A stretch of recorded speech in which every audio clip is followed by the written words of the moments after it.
Dang, y'all, I've been sitting by this desk all day waiting for trades to happen, but no, because it's not 11 o'clock at night, we can't have any fun trades on the trade deadline itself. But no, anyway, we do have a trade. The Phoenix Suns are not dead. Matrix, that's the shout out to people in the Discord and everything. I'm just messing with you. I'm just messing with you. But Jusuf Nurkic adds a 2026 first round pick. What the hell did I just say? The Phoenix Suns are trading Jusuf Nurkic, a 2026 first round pick, to the Charlotte Hornets. They're making another trade. It was kind of weird that this trade didn't just happen all in one, but there's reasons for that. For Cody Martin, Nurkic, and a 2026 second round pick.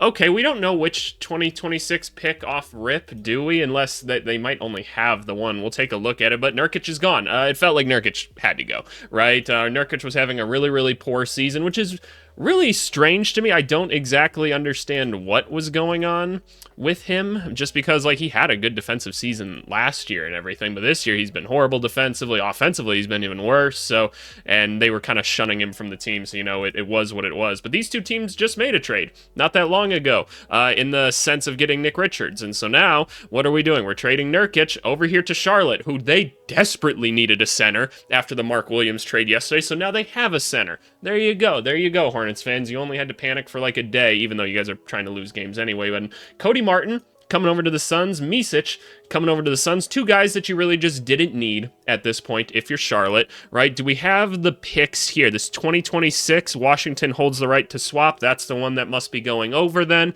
And then what did they say? A second round pick, a 2026 second round pick. Oh, so shit, who cares? They're just moving back a bit in the 2026 draft.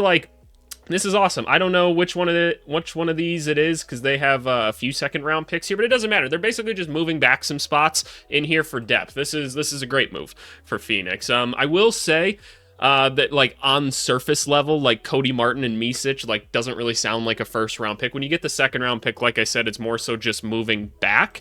Let's actually execute this trade so we can look at it financially. The Hornets take on a little bit more money. The Phoenix Suns save a little bit of money. They get two guys under contract for extra years. Nurkic, he's actually been playing pretty well over the past few weeks. Has he not? I can't even. I'm trying to keep everything straight with all these trades and everything. How's your guys' trade deadline going, by the way? I know mine has been interesting. It's just there's a lot going on all at once. So on the season, we're above league average from three, horrible everywhere else. So yeah, he's really only taking open threes. That's his offensive game, besides trying to be a playmaker and a facilitator, things like that. But I wanted to go to his game log because I feel like he's been hooping a bit more as of late. Yeah, okay, that's what I thought. Look at this.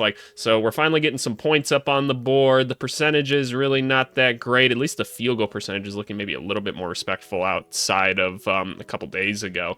But overall, yeah, you're getting a quality player in Nurkic. I don't know if you play him over Monte Morris or whatever. Maybe that's what you do. I don't know. I'd have to think about that, which one you'd rather play. Phoenix Suns fans, maybe you guys let me know, because obviously Tyus has been awesome. Monte's been maybe a little bit less stellar, but he's still a reliable playmaker. So is what it is. But yeah, you didn't need Nurkic anymore. You got Nick Richards. You got Mason Plumlee, who, he isn't great at this point, but he's serviceable at least as a backup. Nick Richards is a solid center, or a solid starting center for you. This is great. You saved some money. You just moved back in the 2026 draft. This is a good move. Cody Martin now. Let's talk about Cody Martin, because he's actually been playing a lot better than he was in previous seasons, if I remember correctly, and that's why we have to confirm things always. 7.8 points per game. Nope, the 3-point percentage is still down. Why did I think it was higher?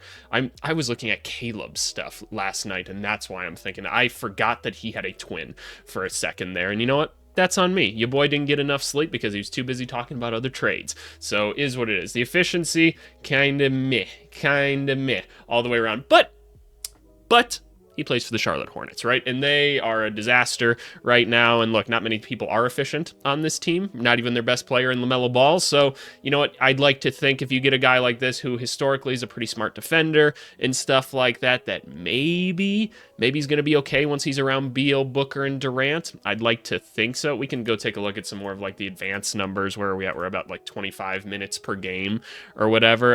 Again, the reason I can't use the search feature is because the paid version is on my professional computer and I'm not getting an extra membership or anything, because they do it per device and everything. So where's Mr. Martin here? Where is Mr. Martin? If we can't find it right away, that's not a big deal. Here's Cody. The minutes don't quite add up yet. So defensively, 90th percentile. Okay, that's great. We love to see that. Offensively, yeah. Okay, so you're getting a good defender in Cody Martin this year, which that checks out to me. Hopefully the efficiency goes up. You get a wing player. Cool. Would I like him to be a little bigger? Sure. But overall, I think this is a fine trade for the Phoenix Suns at the end of the day. And I think if you're a Hornets fan, like I said, you get to move up a little bit in the 2026 draft. So Hornets fans, I'm very curious to hear from you guys, because losing Mark Williams has to feel weird, right? You did get Dalton Connect, and you've got a good like assembly of draft picks right now, and your front office is at least moving with a strategy right now, which is something that you couldn't say before about the old regime. So I have to imagine you feel at least okay right now. Like, you guys are being active. There's a clear goal in mind, which is like, hey, I've seen some people say like, hey, they're rebuilding during the rebuild and everything. And you have to remember, this new regime took over like a pretty disastrous situation, and they were in the middle of a rebuild. So they're kind of trying to start over, right? They're kind of tearing down the nonsense that the old people built up, right? So I think I like this. I think I like this. In some other news, Patrick Baldwin Jr. got moved to the San Antonio Spurs for cash. The Toronto Raptors traded Davion Mitchell for the Heat for PJ Tucker and like a second-round pick and some cash. Cool. I think Davion Mitchell's actually a nice pickup for the Heat. I could see him upping his production or whatever with them. I think they'll appreciate the grittiness that he tends to bring. Chet Holmgren's coming back, so that's scary to think that the Thunder are only going to get better. But yeah, overall, I think this is a pretty solid trade. I think if you're both teams, you're probably happy with this. Like, you got off the money, you didn't really lose that much for it. You still have draft assets to use at the end of the day. We're still seeing things too about teams trying to get Durant. I just don't think you do that. I don't think you're going to get enough value from right now. I feel like teams are trying to kind of slide in like under the table and kind of like half-ass get Kevin Durant right now, and that doesn't make a ton of sense to me to go and move him. Like, you look at this Suns roster, right?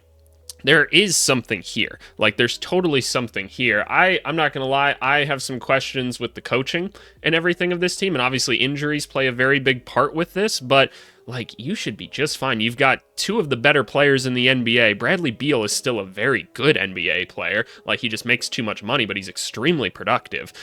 Grayson Allen, obviously still a good player. Still got O'Neal. Nick Richards is your center now. Ryan Dunn can play some defense. Tyus Jones makes it all work. You've added another wing to the team, which has been pretty necessary. So, like, you should be able to make some noise. It's just you got to keep everybody on the court.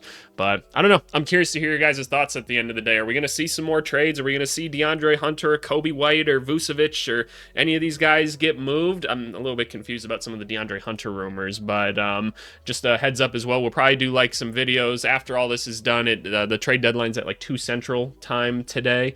So we'll probably do some videos about grading the overall trade deadline. We'll do like a recap video at some point, all of that fun stuff. But anyway, I appreciate you guys as always. Leave me a comment down below because I respond to every single one. There was a lot of them last night. So appreciate you guys for all the love and everything. And yeah, we'll talk to you guys later. Thanks so much. Bye.